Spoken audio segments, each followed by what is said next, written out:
Thank you. Be seated.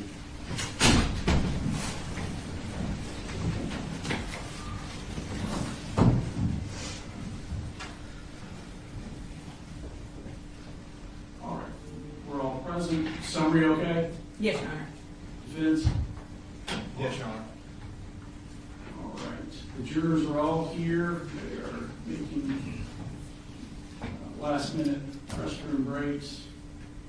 As soon as we get word that they're ready, bring them in. Judge, just before we start, with the exception of the two witnesses we've already agreed upon, we're going to go ahead and vote the rule. Okay. And then also, our investigator, Ashley Gilliland, we have filed that notice for as well. Yes, that's fine. Okay. All right. Thank you. Rules have been invoked. Both sides will attend to your witnesses, make sure that you are keeping them from talking to anybody about testimony that's taking place in the courtroom. Your Honor, for the record, also, for opening, I have a exhibit, which is a map of the school, and I've shown counsel some pictures I'll be showing during opening last week. Okay. That's great. We reviewed it and we're fine with what he presented. All right. Thank you.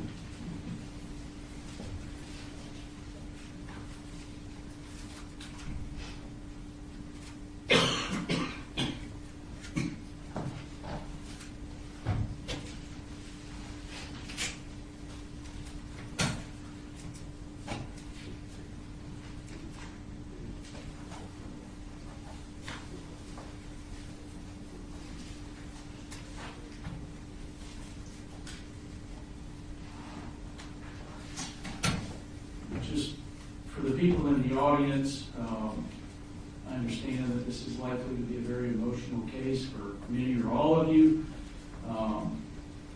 You have to limit, you can't do emotional outbursts in the courtroom. I need you to step outside if you think you're going to be unable to contain yourself, because that will interrupt the trial proceedings.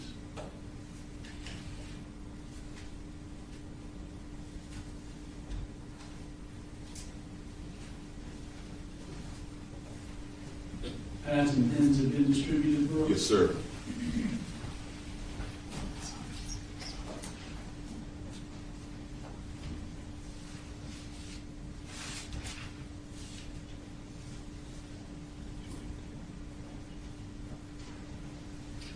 Terry, will you test the podium mic? Yes, sir. Make sure it's on. Yes, sir.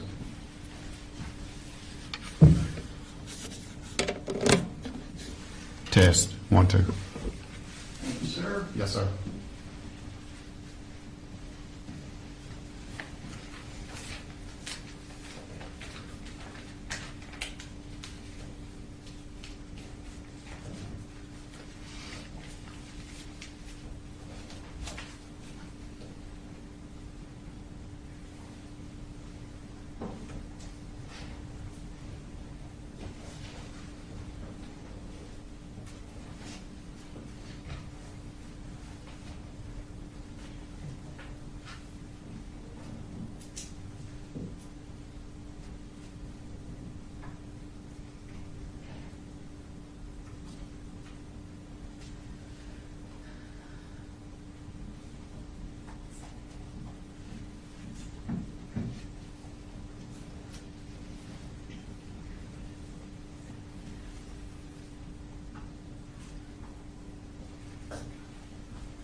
No, don't do that.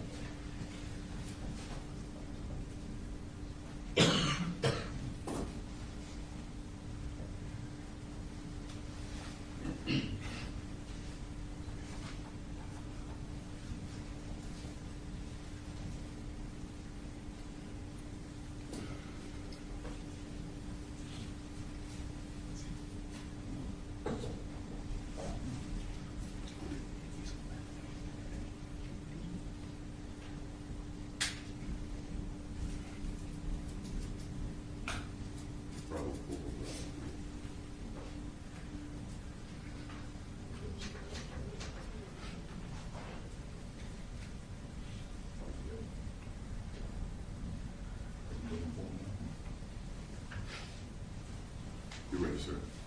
Y'all ready for the jury? Yes, Your Honor. Yes, Your Honor. All right, bring it in.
You guys can see.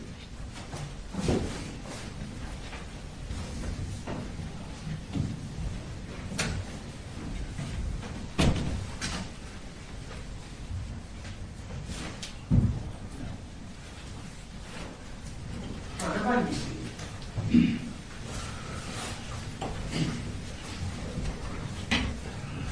Let me just, good morning. Let me thank all of you for being on time. I understand this. Everyone was on time.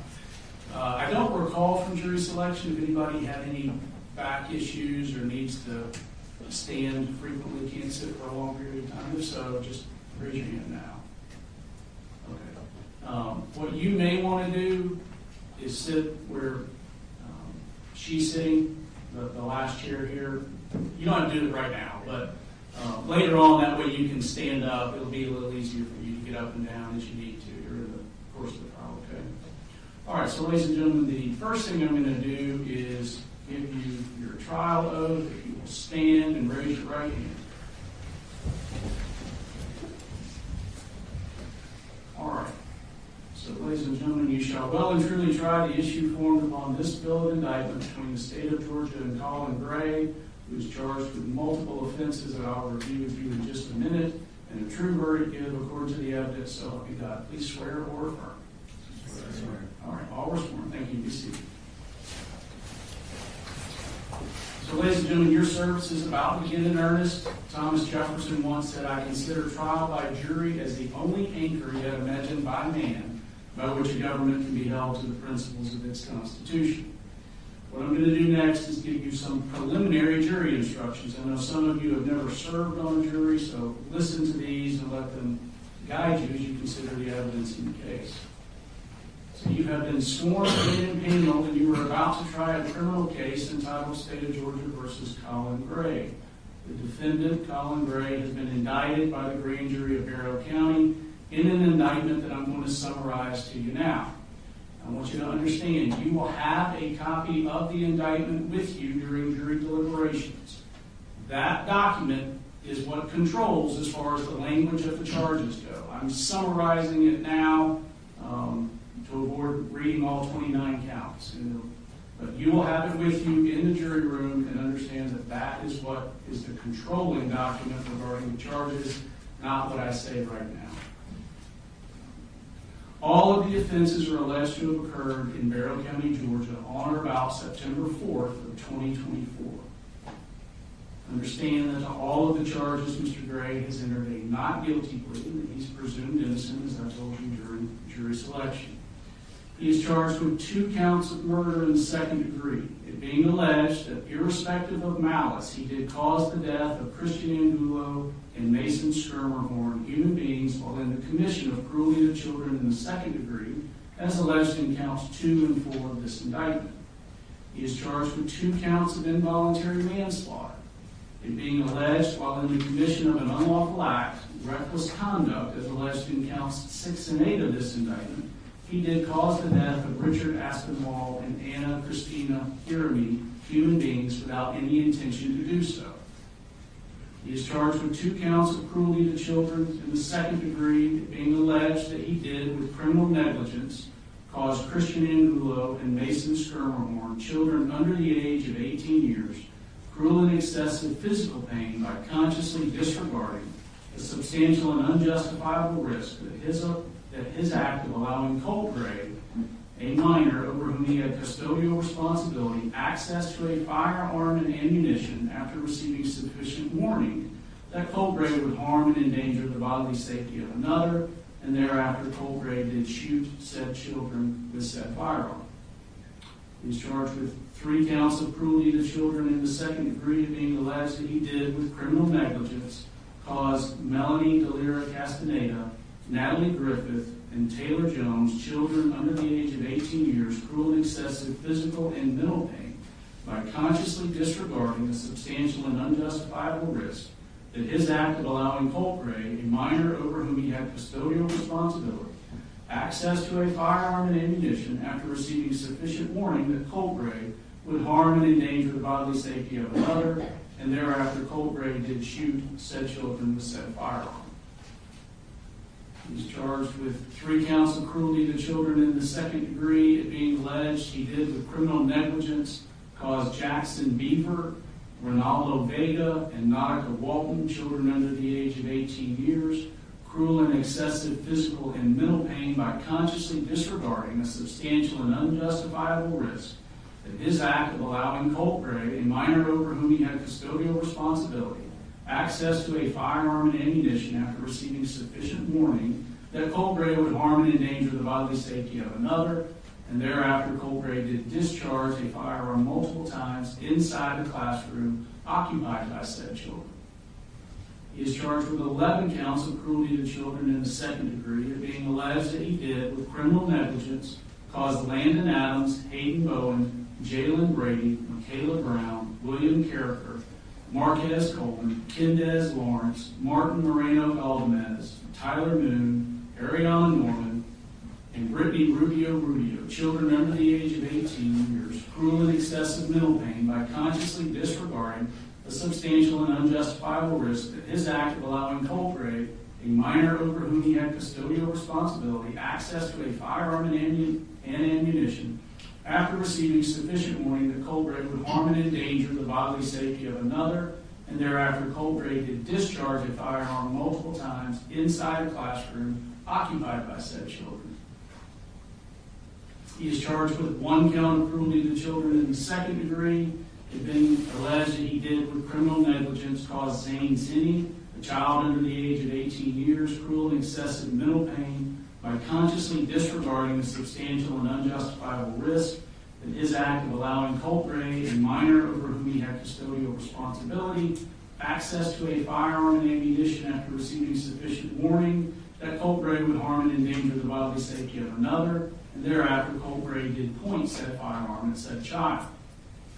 He's charged with 2 counts of reckless conduct, it being alleged he did unlawfully endanger the bodily safety of Stephen Edwards and Cassandra Ryan by consciously disregarding a substantial and unjustifiable risk that his act of allowing Colt Gray, a minor over whom he had custodial responsibility, access to a firearm and ammunition after receiving sufficient warning that Colt Gray would endanger the bodily safety of another, and thereafter Colt Gray did discharge a firearm multiple times inside a classroom occupied by said victim, said disregard constituting a gross deviation from the standard of care which a reasonable person would exercise in the situation.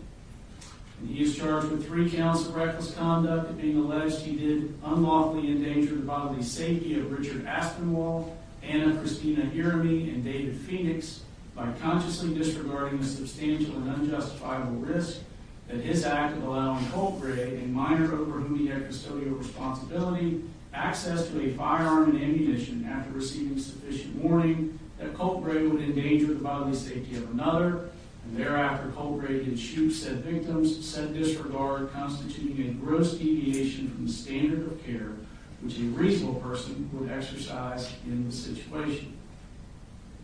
Now, to that indictment, the defendant has pled not guilty and he denies each and every allegation therein.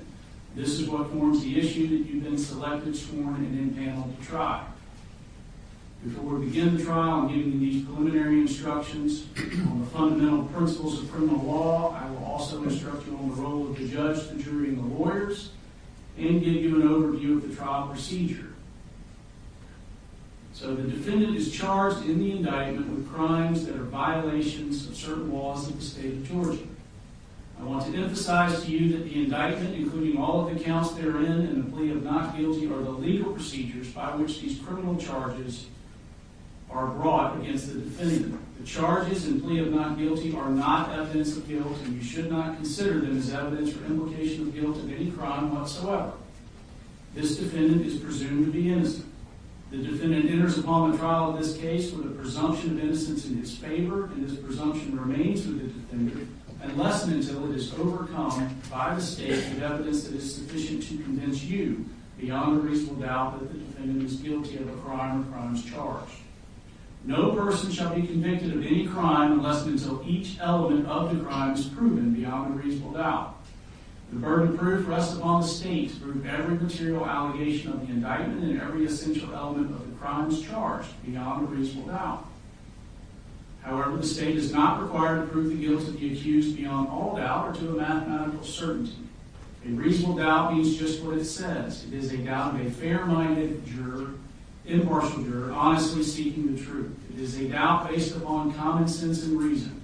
It does not mean a vague or arbitrary doubt, but it is a doubt for which a reason can be given, arising from a consideration of the evidence or a lack of evidence, a conflict in the evidence, or any combination of these. There is no burden of proof upon the defendant whatsoever, and the burden never shifts to the defendant to prove his innocence. If, after giving consideration to all of the facts and circumstances of this case, your minds are wavering, unsettled, or unsatisfied, then that is a doubt of the law, and you must acquit the defendant. But if no doubt exists in your minds about the guilt of the accused, then you would be authorized to convict the defendant. If the state fails to prove the defendant's guilt beyond a reasonable doubt, it would be your duty to acquit the defendant. Under our system, it is my duty as the trial judge to determine the law that applies to this case and to instruct you, the jury, on the specific rules of law that you must apply to the facts in arriving at a verdict. I'm giving you some of these instructions now. I will give you more detailed instructions after the evidence has been presented and the lawyers have made their closing arguments. During the trial, I may be called upon to rule on motions or objections to evidence. Nothing I say in making these rulings or at any time during the trial is evidence and should not be considered as an indication that I have any leaning in this case whatsoever. My only interest in this case is to see that it is fairly tried according to the laws and the Constitution of the state of Georgia and the Constitution of the United States. As expected, the lawyers serve as advocates for their clients and are duty-bound to represent their clients to the best of their ability. The lawyers also serve as officers of this court, and as such, they are bound to follow applicable laws, trial procedure, and rules of evidence during the trial. If at any time the lawyers believe that any law, procedure, or rule of evidence is being violated, they may make motions regarding the conduct of the trial or objections to the admission of the evidence. In making these motions or objections, the lawyers are simply seeking to fulfill their duties to their clients and to the court. Sometimes these motions or objections may require the court to consider outside your presence the questions raised, and you will be excused to the jury room.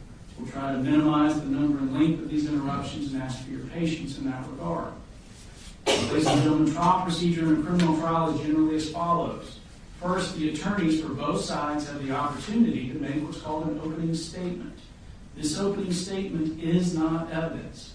Remember that what the lawyers say is not evidence, but it is a preview or an outline of what they expect the evidence to be.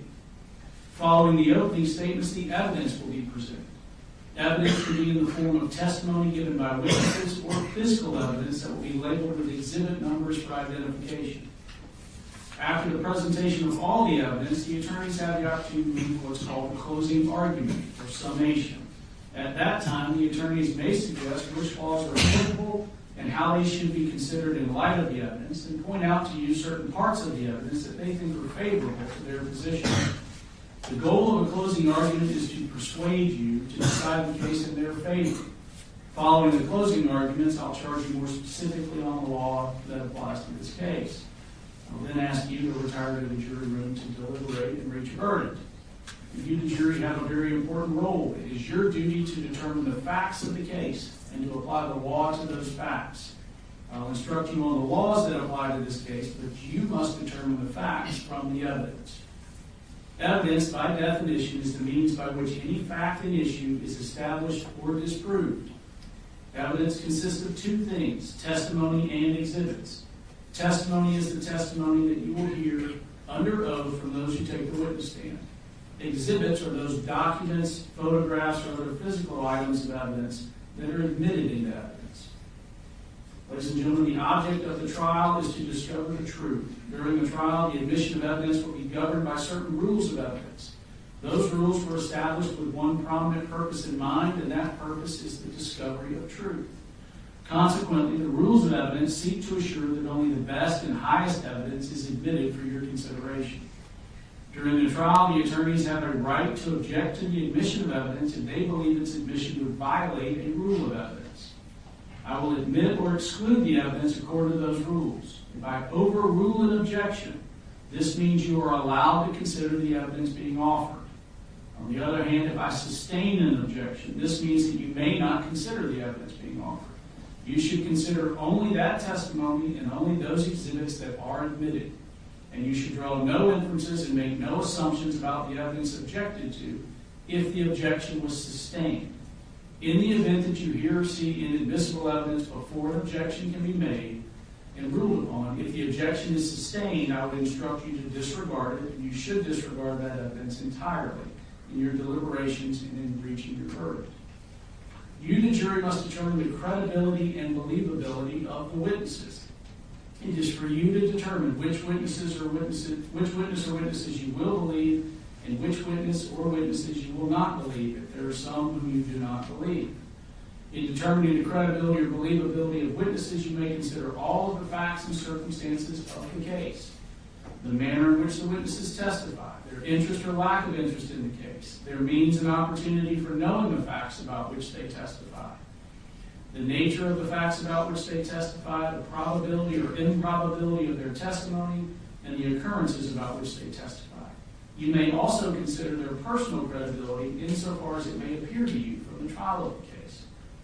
As the fact finder, it is for you alone to determine what testimony you will believe and what testimony you do not believe. Now, it's important that you pay close attention to the evidence as it is presented during the trial. If at any time you are unable to hear or see evidence being presented, or if you're suffering from any discomfort that diverts your attention, please feel free to inform me, and we'll do whatever is necessary to assure that you're able to hear and see the evidence being presented and to give it your undivided attention. If you are in need of a recess at any time, please raise your hand and let us know. We'll take a break. It is vitally important that you're as comfortable as possible so that you can focus on the evidence as it's being presented. It's important that you view this evidence with an open mind at all times and reach no final conclusions until the trial is over. Do not jump to conclusions before all of the evidence is presented. Also remember that during the course of the trial, it would be improper for you to discuss this case with anyone or to allow anyone to discuss the case with you or in your presence or hearing. This applies even to discussions amongst yourself in the jury room or elsewhere before actual deliberations begin at the end of the trial. Now, the bailiffs have been asked to provide you with pencils and notepads for your use during trial. You may take notes, but you are not required to do so. If you decide to take notes, please remember that note-taking should not divert you from paying full attention to the evidence and evaluating witness credibility. Your observation of the witnesses during their testimony can be vital to your determination of the believability of their testimony. The notes that you take are for your use only and are not to be shared with anyone until you begin deliberations with your fellow jurors. Notes are not evidence. They are only memory aids and should not take precedence over your recollection. It's the duty of each juror to recall the evidence, and while you may consider another juror's notes to refresh your memory, you should rely on your own recollection of the proceedings. Do not be influenced by the notes of other jurors unless their notes help you in determining your own independent recollection. Notes are not entitled to any greater weight than the recollection or impression of each juror as to what the evidence may have been. After the trial is over, the notes will be collected and destroyed. I instruct you, ladies and gentlemen, that you must decide this case for yourself solely on the testimony you hear from the witness stand and the exhibits that are admitted into evidence. So understand you are not to visit any scenes that may be depicted by the evidence. You're not to use the internet or the books for any reason, to do any research for your deliberations. I've implored you during jury selection, I'm going to say it again, pretend like it's 1980 to the best that you can. Stay off the internet, stay off of social media. Do not discuss this case with anyone other than your fellow jurors during deliberations. Now, the last thing I want to say is go with the flow. And I say that so that you'll be less frustrated. There will be times during the trial where the attorneys want to talk about something outside of your presence, and sometimes that requires me sending you to the jury room. Sometimes we'll take a break, and I'll say it's a 10-minute break, and you're still sitting in the jury room 20 minutes later wondering what's going on. Something's come up that we need to discuss outside your presence. You may be at your lunch break, and I tell you it's going to be an hour, and it turns into an hour and 20 minutes. We're not wasting time. We're talking about things that we can't do in front of. You may be on a recess, come into the courtroom, and something comes up, and I've got to send you right back out.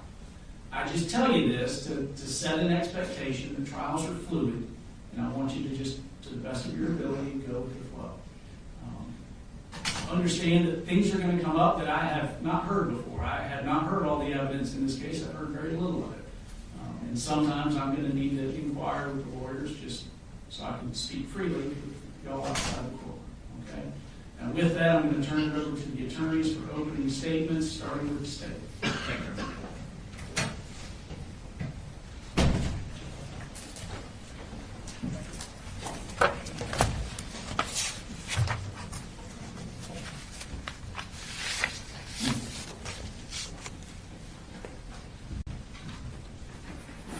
All right, this is the exhibit I'm going to be showing. Thank you.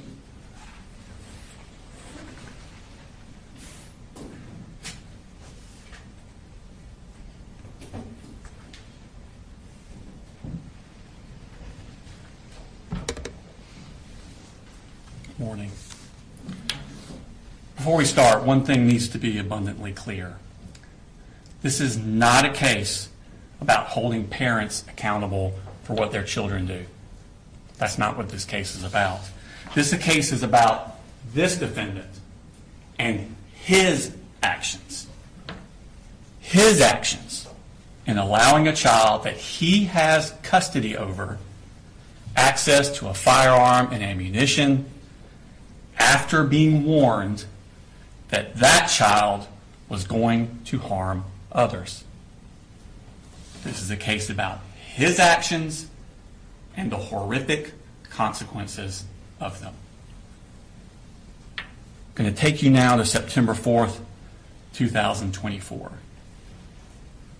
It was a Wednesday morning. It was just after the Labor Day holiday.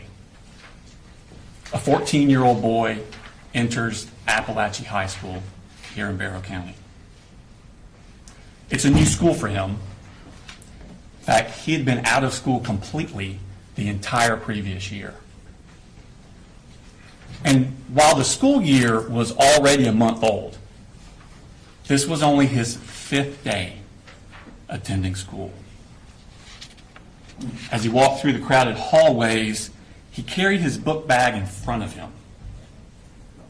And hidden inside that book bag was a Sig Sauer M400 AR-style rifle. This 14-year-old boy has an evil plan. He goes to his first period class, located here. It's a computer science class. He sits down at the table, and he puts his book bag with the rifle next to him. At some point during the class, he gets up and approaches the teacher, and he asks her, "Y'all had any active shooter drills?" She says, "Yeah, actually, we had one last week. You were absent." He goes back and sits down. The teacher ponders on this a bit. It's an odd question to ask. She doesn't know this boy very well. He's only been there 5 times. So she emails the school counselor, and she courtesy copies her direct supervisor, the vice principal, about the question the boy had asked. At the end of class, at 9:38, this boy picks up his book bag with the rifle in it, carries it in front of him out of the class, heading to his second period class.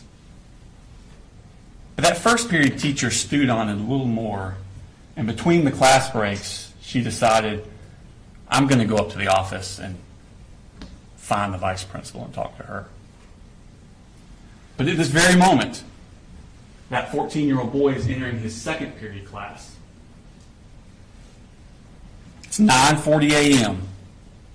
He takes a seat, and he puts that book bag with the rifle in it next to him. 14 minutes later, at 9:54 a.m., that boy gets up, grabs his book bag, and he tells the teacher, I'm going to go to the counseling office, which is located down here. He leaves the class, but he doesn't go down to the counseling office. He goes down what's called J Hall, and he enters the boys' bathroom here.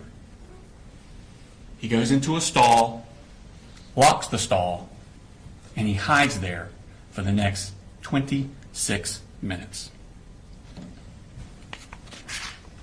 Now, 4 minutes before he left second period, at 9:50 a.m., the boy's mother calls the school counselor, who's in this suite here.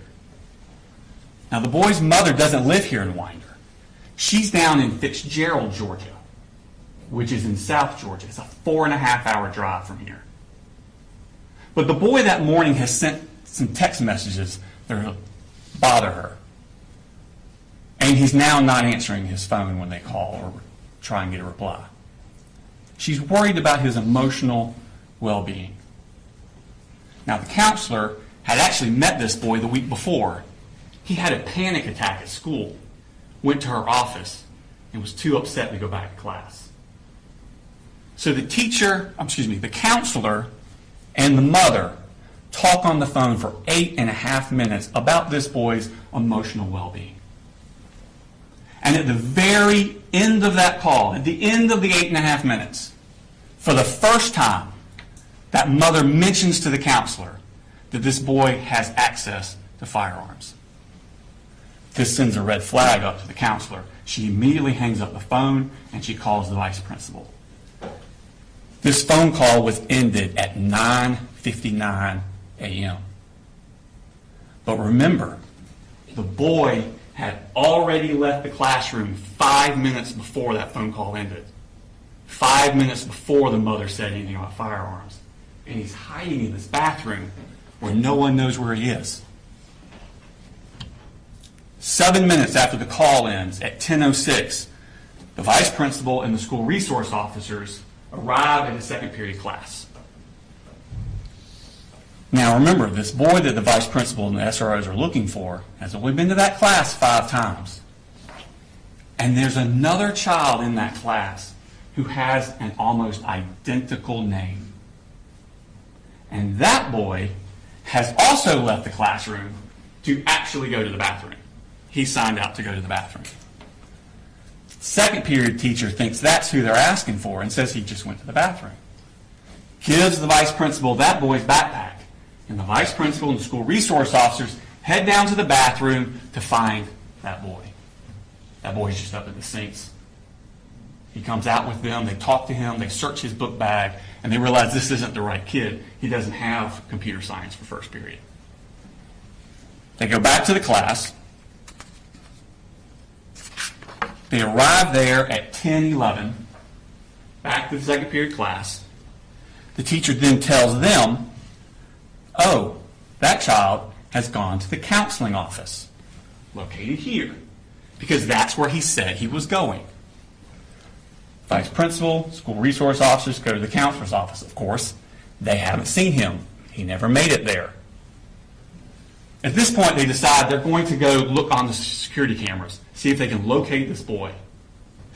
They go down this hall, and it's not on this map. You'll see a more full map later.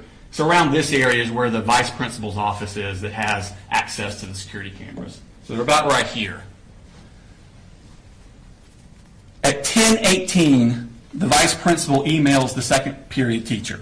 When did he leave your class? They're trying to locate when exactly he left because remember, this boy's only been there 5 days. They don't really know what he looks like. So they're trying to find him on the video surveillance equipment. So she emails at 10:18, when did you leave your class? 2 minutes later at 10:20, second period teacher responds, he left towards the beginning of class. That's 10:20 a.m.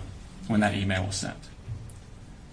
1 minute later, at 10:21 a.m., that boy exits the bathroom he'd been hiding in.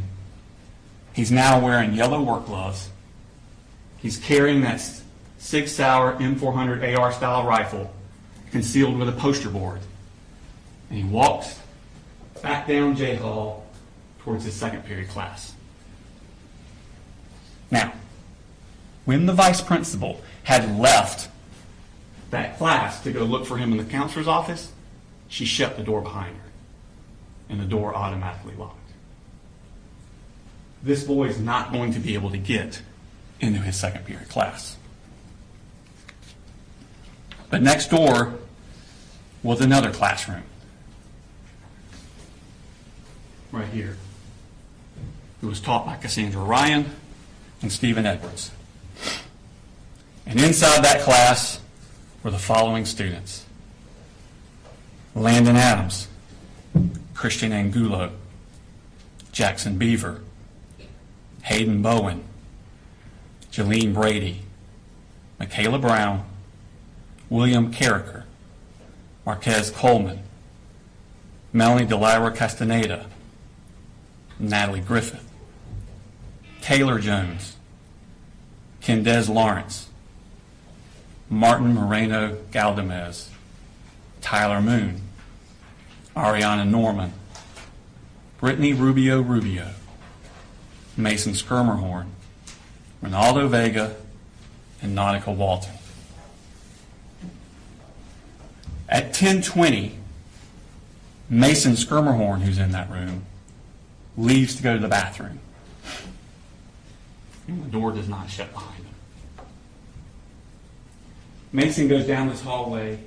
He actually passes the shooter in the hallway, and Mason goes into the bathroom.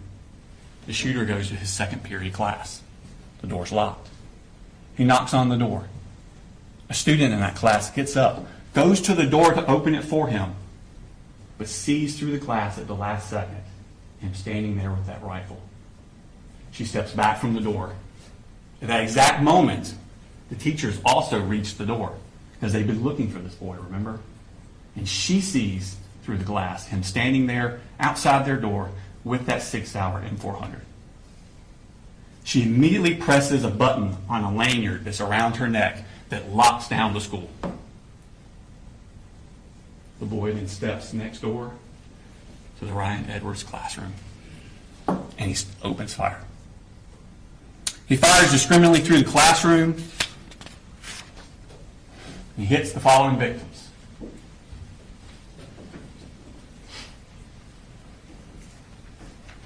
Melanie Delira Castaneda, seated here. This is the door he comes into. She's seated here.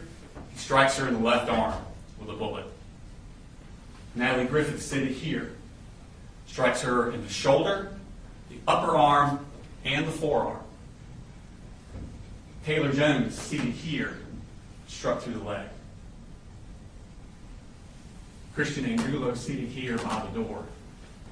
He shoots him through the wrist, into the chest. He would not survive.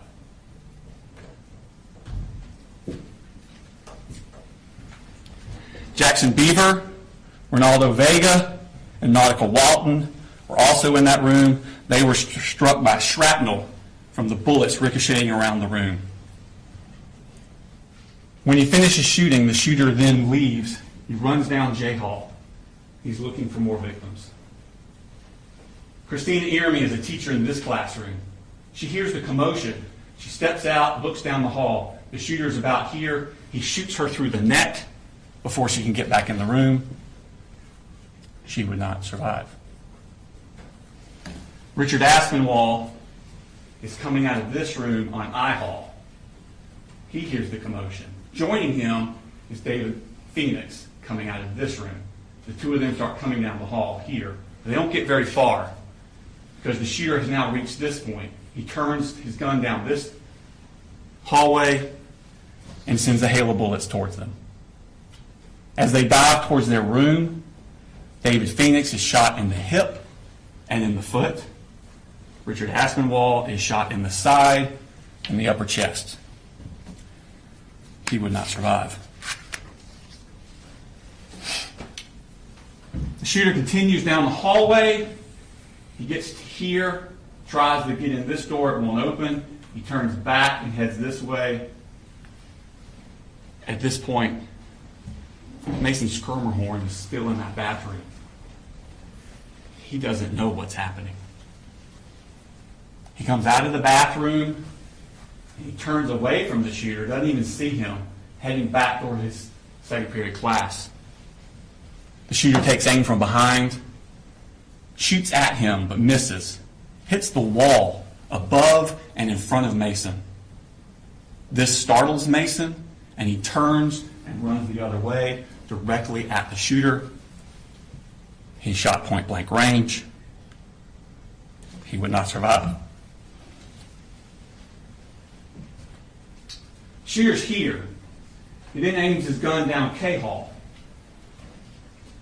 And Zane Zinni is locked out of his classroom here. He's in the shooter's sights. Now, before the shooting started, two school resource officers, Donovan Boyd and Brandon King, were in the vestibule area, the atrium, I think they call it, in this area, right outside the vice principal's office. They're waiting for the vice principal to find this boy and go get him. And they're waiting out there in the atrium, and they hear the gunshots coming from this side. And those two deputies ran towards the gunshots. They come down this hallway here, and they turn the corner, and they see the shooter here with his rifle aimed towards Zane Zinni. And they yell for him to drop the gun and get on the ground. And he complies before he gets a shot off at Zane Zinni. The officers rush down here, they secure him, and they secure that 6-hour M400 AR-style rifle. And out of his pockets, they find 3 more magazines loaded.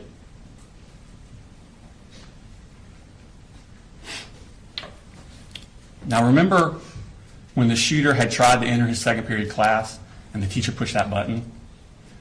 Well, that sent an alarm. It immediately notified law enforcement all over the county. Within minutes, an enormous police and medical response descended upon that school. It was a dramatic and intense scene as the school was cleared and the wounded evacuated. But to make matters worse, they were getting additional threats, fake threats, about other shooters at all the other schools in the county. Law enforcement now had to be diverted to these other schools to clear them and make sure people were safe. Barrow County deputies Anthony Townsend and Brandon Bazinet were sent to clear Winder-Barrow High School here in Winder. Once they cleared it, then they went next door to Russell Middle School. They cleared it. And just as they were finishing that up, they got a call from their superiors. I was trying to say superior and supervisor at the same time. Their superiors to go to a residence in Barrow County and secure it. They're just given an address. They don't know why they're going there. They're just told, go to this residence and secure it until other officers can arrive. Where they're going is the shooter's house. And when they get there, Colin Gray meets them in the garage. And without any prompting, because remember, they don't know why they're there, they don't know who this guy is. Without any prompting, he blurts out, "I knew it. My little girl just texted me. She's in middle school. She said we're in lockdown." I'm like, God Almighty, please tell me your brother didn't do something.